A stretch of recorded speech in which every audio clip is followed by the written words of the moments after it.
E aí, gente, beleza? Vamos para mais uma aqui, questão número 12. Seja f de reais nos reais uma função definida por tal coisa. Analise as proposições e classifique-as em verdadeiro ou falso. Tá.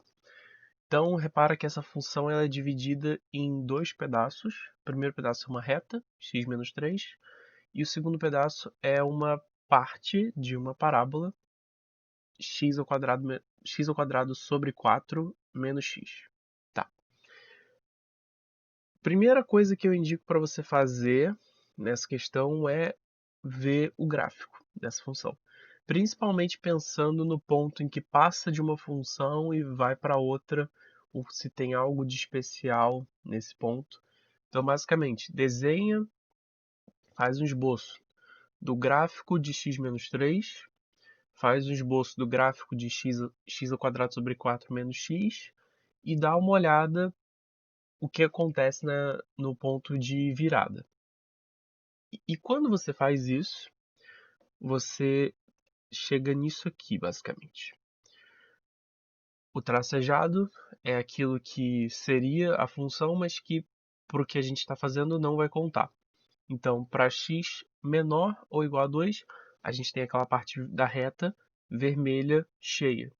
E para x maior do que 2, a gente tem aquela parte azul da parábola cheia.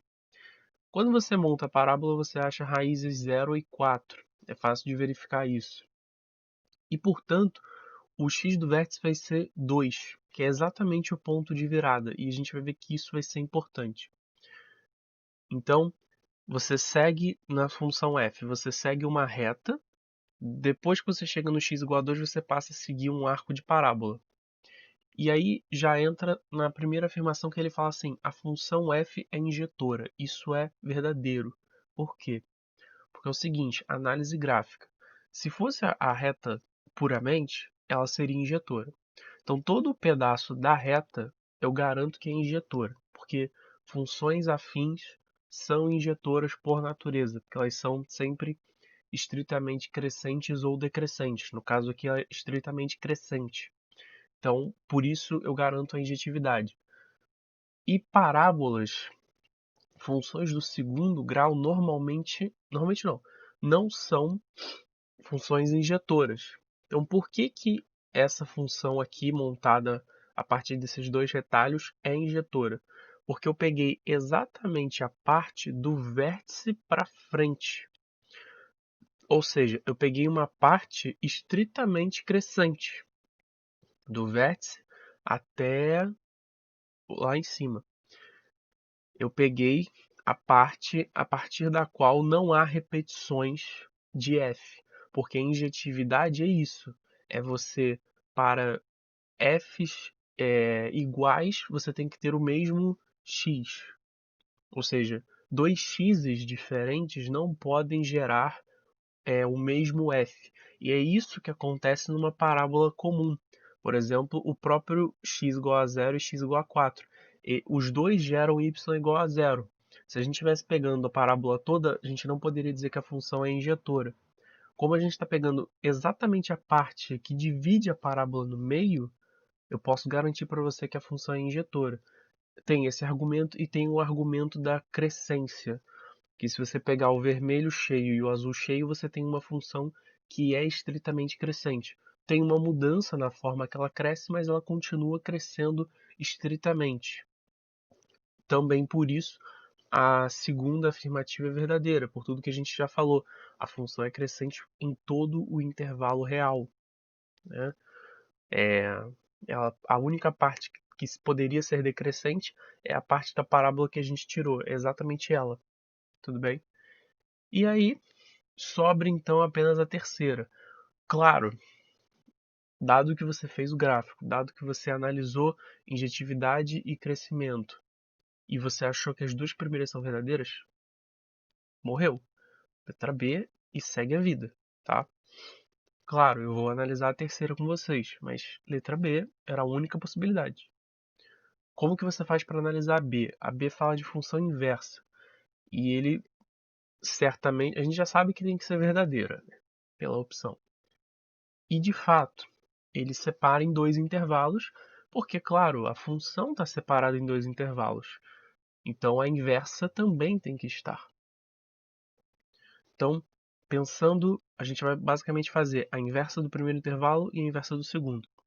Então, para o pedaço da função f em que y é x menos 3, eu posso escrever que o x é y mais 3, e aí trocando y por x, a gente obtém que a função inversa é dada por x mais 3, né? Troca o y por x e o y é justamente o f inverso. Então, função inversa de x, o f inverso de x, f é menos 1 de x, é x mais 3.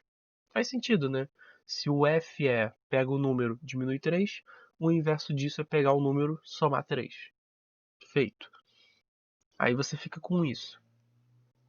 Detalhe, a função é definida x menos 3 para o intervalo até x menor ou igual a 2. Para o x igual a 2, você obtém y menos 1. Então, isso daí vale para o x menor ou igual a menos 1, que é exatamente a condição que ele põe aqui, né? X mais 3 se x menor ou igual a menos 1, porque aí você obtém o f é menos 1 igual a 2, que é o nosso limite aqui, tá? Então, para o primeiro pedaço foi. Para o segundo, y igual a x ao quadrado sobre 4 menos x. Então, x ao quadrado menos 4x menos 4y igual a 0. Passei o 4 multiplicando todo mundo e passei o 4y para o outro lado. Se você fizer o Bhaskara, você vai encontrar que o x é 4 mais ou menos raiz de 4 ao quadrado, que é 16, menos 4 vezes 1 vezes menos 4y, dividido por 2 vezes o a, que é 1. Isso te dá 2 mais ou menos raiz de 4 mais 4y, que quando você troca x com y, você ficaria com 2 mais ou menos raiz de 4 mais 4x.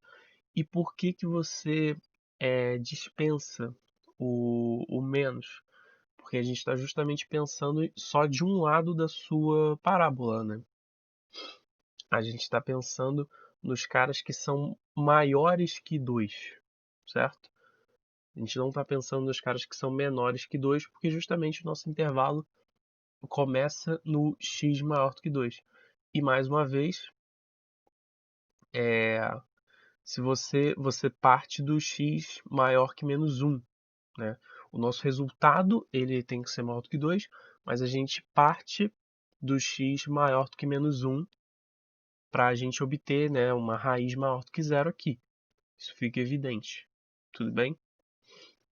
X menos 1 aqui dá raiz zero e aí a gente obtém justamente o 2. Então, a gente precisa de um cara maior do que menos 1. Tudo bem? Então, de fato, a terceira é verdadeira, ela atende todos os requisitos que botou ali. Isso nos dá a letra B como resposta, tá?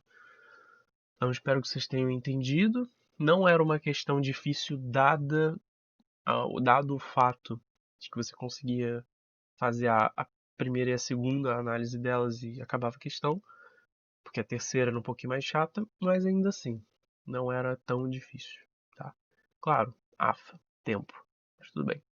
Espero que vocês tenham curtido aí e vamos seguir.